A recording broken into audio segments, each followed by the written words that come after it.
자세히 그대 모습 보이면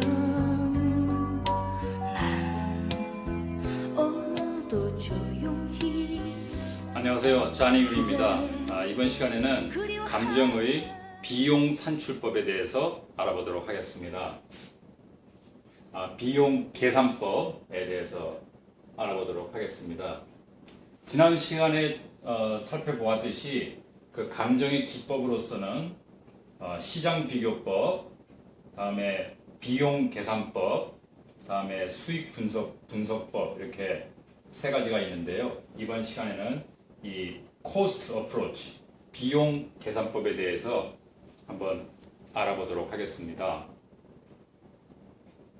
즉 어떤 감정 대상이 되는 부동산이 이렇게 있는데요. 제가 이렇게 점선으로 표시한 것은 이게 이제 좀 새 것이 아니고 좀 몇 년이 지나서 이제 좀 낡아진 건물이라는 뜻으로 제가 이렇게 점선으로 표시를 했습니다. 그래서 이 가격이 얼마나 될지 이제 퀘스천 마크인데요. 이 주위에 여러 가지 시장 그 주위에 비슷한 건물 또 매매가 된 건물들 그런 자료가 있으면 이렇게 시장 비교법으로 그렇게 적용하면 좋을 텐데 주위에 어떤 그러한 비교 대상물이 없거나 혹은 특수 건물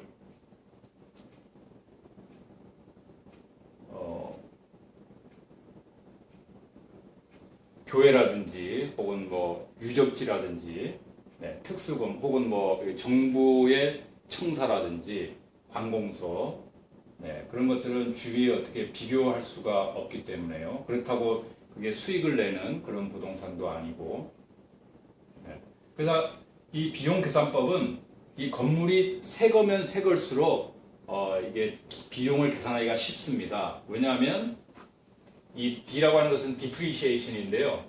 그 감가상각을 할 필요가 많이 없기 때문입니다. 왜냐하면 이 감가상각을 한다는 것이 상당히 좀 어려운 작업이 되거든요. 그래서 제가 이거 땀을 흘린다는 표시로 저렇게 땀방울을 저렇게 표시를 했습니다. 그래서 이 비용 계산법은 일단 토지와 이 그 improvement를 별도로 이렇게 분리를 해서 비용을 산출합니다. 근데 이 improvements의 비용을 계산할 때는 new building을 기준으로 그 비용을 계산을 합니다. 일단은. 그런 다음에 거기서 depreciation을 제하게 됩니다. 그러니까는 토지와 이 신규 새 improvement로 값을 합산해서 여기서 발생한 depreciation을 빼면 이 지금 현재 감정 대상물이 되는 그 감정 가격을 이제 산출할 수가 있는 것입니다. 이 랜드는 주로 마켓 컴패리슨 이 방법으로 하게 되고요. 이것이 여의치 않을 때는 이제 그 highest and best use 어떤 그런 방법을 적용한다든지 해서 이 토지는 별도로 이렇게 감정 가격을 산출해내게 됩니다. 다음에 이 빌딩이 없다고 생각하고 이 토지 위에다가 이거와 equal utility 정확하게 같을 수는 없겠죠. 왜냐하면 이건 낡은 이 건물이고 하기 때문에 그 사용성 면에서 이 등가의 등질의 동등한 어떤 그러한 이 건축물을 건축하면 되겠습니다. 예를 들어서 방이 3개면 방이 3개로, 화장실이 2개면 화장실 2개로 같은 면적에 그래서 대등한 그러한 유틸리티를 가진 그러한 건물을 건축하는 기준이고요. 또 하나는 이 Modern Construction Method입니다. 그래서 현대식 건축 기법을 사용해서 건축하는 것을 기준으로 해서 비용을 산출하게 되는 것입니다. 그래서 그러한 것을 이게 replacement cost라고 합니다. replace 이거 헌집을 이제 새 집으로 대체하는 비용이 되겠죠. 그렇다고 이것을 허물고 새로 한다는 의미는 아닙니다. 이것이 이제 그 빈 땅이었을 때 이러한 동질의 어떤 그런 사용성을 갖는 그 건물을 신축하는데 그 소요되는 비용을 그렇게 감정하는 것입니다. 그래서 그것을 replacement 비용이라고 하고요. 이 replacement와 관련해서 다른 용어가 비슷한 용어가 있는데요. replication 혹은 reproduction이라고 합니다. replication이나 reproduction cost는 exactly same. 그러니까는 모양이 거의 똑같고, 그런 건물을 짓는 것을 replication. 그러니까 원 상태대로 복원하는 거죠. 혹은 reproduction. 그런 비용이라고 합니다. 지난번 한국에서 그 남대문이 불탔기 때문에 다시 이렇게 복원을 하게 됐죠. 그러니까 그런 것은 replacement라기보다는 replication이 되겠습니다.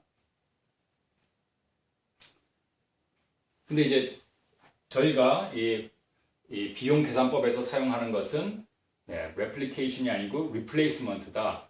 물론 간혹 드물긴 하겠지만 reproduction 하는 경우도 있을 수가 있겠죠. 예를 들어서 디즈니랜드라고 하는 어떤 그러한 그 공원에서 어떤 어떤 건물이 화재로 소실됐을 경우에는 그거와 똑같이 지어야 되기 때문에 그럴 때는 replication 혹은 reproduction이 되겠습니다. 이렇게 replacement를 하는 그 비용을 이제 계산하는 방법은 이렇게 세 가지로 나눌 수가 있는데요. 하나는 comparative unit, 다음에 unit in place, 그 다음에 quantity survey인데요. 이 comparative unit은 그 전체 사이즈를 그냥 가장 간단한 방법입니다. 그래서 예를 들어서 이 집이 예를 들어서 2000 스퀘어 피트였다.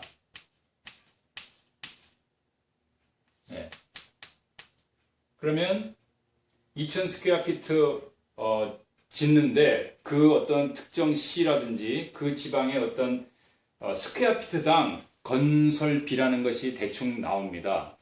그래서 뭐 스퀘어 피트당 200불이다 하면 200불 곱하기 2000에서 40만 불이 되겠네요.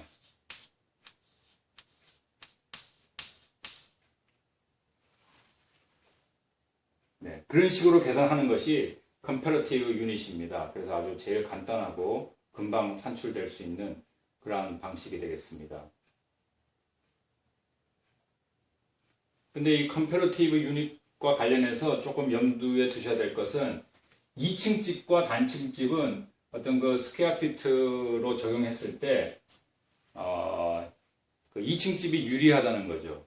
다시 말하면 2층 집은 이 단층 집에 비해서 2층 집은 이 스퀘어 피트당 단가가 적게 들죠. 왜냐하면은 이런 기초공사라든지 여러 가지에서 활용을 할 수 있으니까요. 그래서 그런 점을 좀 염두에 두셔야 되겠습니다. 즉, 이 1층에 건설하는 그 스퀘어 피트가 스퀘어 피트당 그 건설비가 예를 들어서 200불이라고 한다면 스퀘어 피트당 2층의 그 스퀘어 피트당 건설 단가는 약 한 100불 정도밖에 소요가 되지 않습니다. 대충 한 50%면 2층 부분을 그렇게 건설할 수 있다는 것이죠. 다음에 이 unit in place는 이 comparative unit이 전체 면적을 기준으로 한 것이라면 이것은 어떤 부분 예를 들어서 그 기초공사 하는데 얼마 혹은 창문이 몇 개니까 어떻게 해서 얼마 벽이 이제 면적이 어떻게 되니까 또 얼마 문 따로따로 이렇게 부분을 나누어서 그렇게 계산하는 방법이 unit in place가 되겠습니다. 다음에 quantity survey는 아주 자세하게 예를 들어서 목재가 몇 개가 들어가고 시멘트가 뭐 몇 포대가 들어가고 뭐 기와면 기와가 몇 장이 들어가고 이런 식으로 해서 그 단가로서 계산하는 방법이 되겠습니다. 그래서 제일 정확하다고 할 수 있겠습니다. 그러나 너무 복잡하기 때문에 그리고 시간도 많이 소요되고 그래서 아무튼 제일 그냥 간단히 많이 사용되는 방법은 이 comparative unit 이 방법이 제일 간단히 많이 사용이 되고요. 이렇게 건축 자재비, 건축 비용을 알기 위해서는 그러한 정보를 매 분기마다 발표하는 기관이 있습니다. 그래서 그거가 Marshall and Swift라고 그런 기관에서 핸드북을 건설 비용과 관련된 핸드북을 매 분기마다 그렇게 발간을 하고 있습니다. 그래서 이 replacement cost, replacement라는 것은 equal utility를 가진 modern construction method를 적용했을 때의 그 건축 비용이다 이렇게 생각하시면 되겠습니다.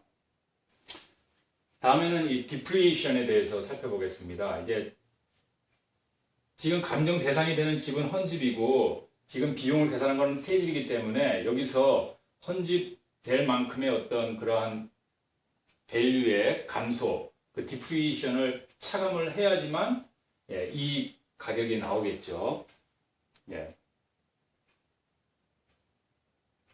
그래서 이 depreciation은 그 여러 가지 depreciation을 구하는 여러 가지 기법이 많이 있습니다. 근데 그 중에서 제일 쉽고 제일 자주 사용되는 이 straight line method, 직선법에 대해서 이 교과서에는 나와 있는데요. 직선법은 뭐 다름이 아니고 이 건물의 내용 연수, 예를 들어서 이 건물의 어떤 연수가 50년이라고 한다면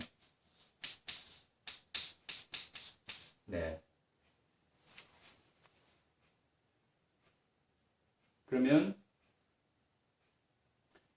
매년 이 50년이 지나면 이 건물 가격이 제로가 되는 것이기 때문에 그렇죠? 매년 이 건물 가격의 2%씩 직선적으로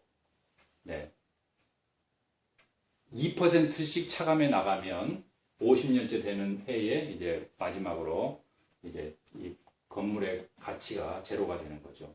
그런 식으로 그냥 직선적으로 이렇게 일정 비율로 매년 차감해 나가는 방법을 straight line method라고 합니다.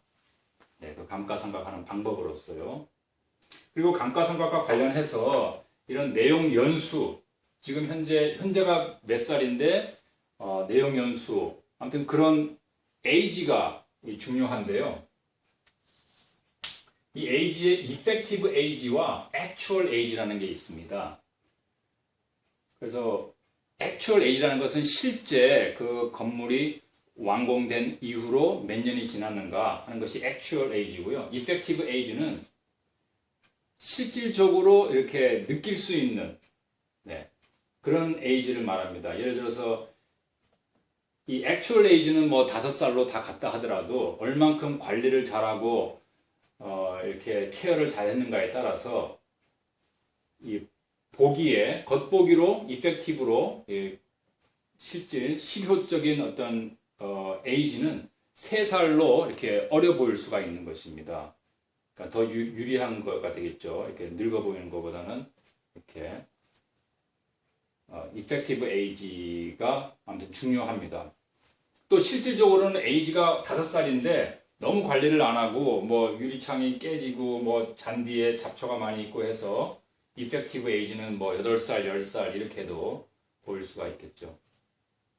그래서 그거와 관련해서 economic life와 physical life가 있습니다. physical life는 이제 자녀 수명이라고 이제 볼 수가 있겠는데요. 이 life라는 것이 physical life는 이 내용 연수에서 actual life를 빼면 physical life가 나올 것이고요. economic life는 이제 실제 내용 연수에서 effective age를 뺀 그 남아있는 연수가 되겠습니다.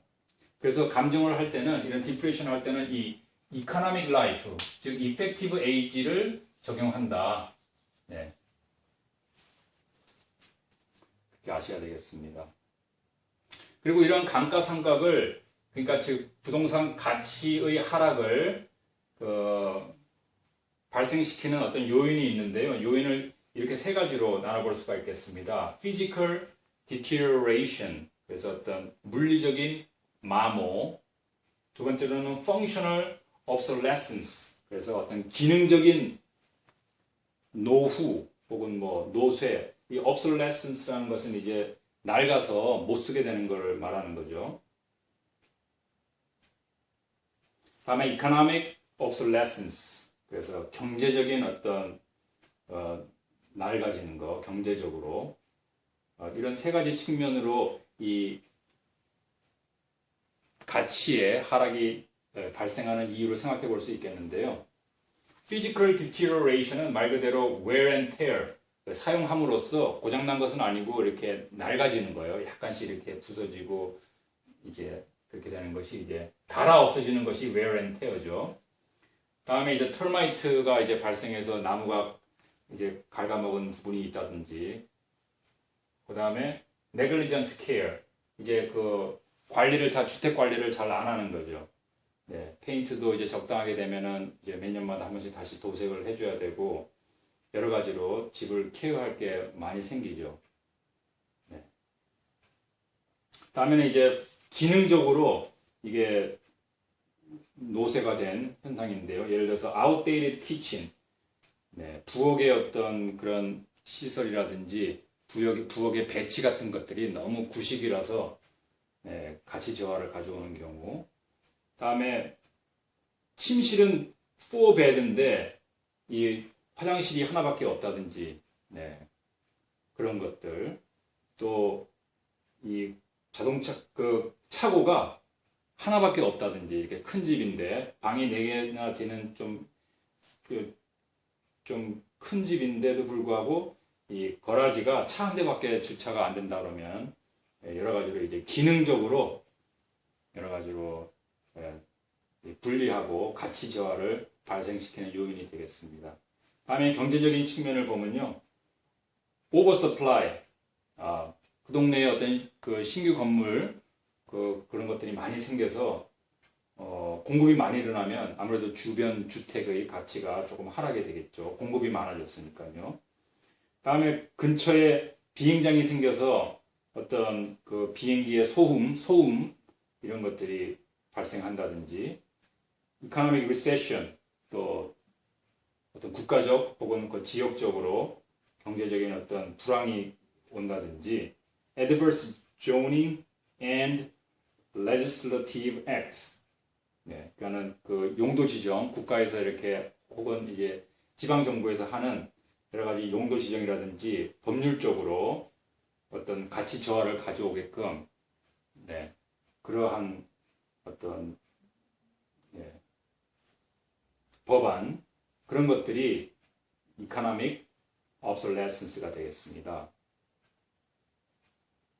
그리고 이 depreciation과 관련해 가지고 accrued, 과거죠. 그리고 accrual, accrual, 그러니까 그 미래에 발생할 그러한 뜻인데요. 이 accrued는 과거에 발생한 이러한 가치 저하, depreciation을 말합니다. accrued는 그러니까 이미 발생한 거. 그다음에 accrual은 이제 앞으로 발생할 그런 뜻입니다. 그래서 이 accrual은 다음 시간에 살펴볼 이 수익 분석, 어떤 그 수익형 부동산에 투자했을 때 그 부동산이 앞으로 계속 감가상각될 것을 감안을 해야 되겠죠. 미래에 이제 발생할 그러한 감가상각을 말할 때는 accrual depreciation이라고 합니다. 이것은 그러니까 income property, income 그 approach, income method를 적용할 때 고려해야 될 그러한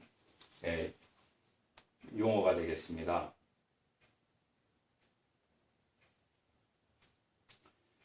네, 그럼 이것으로서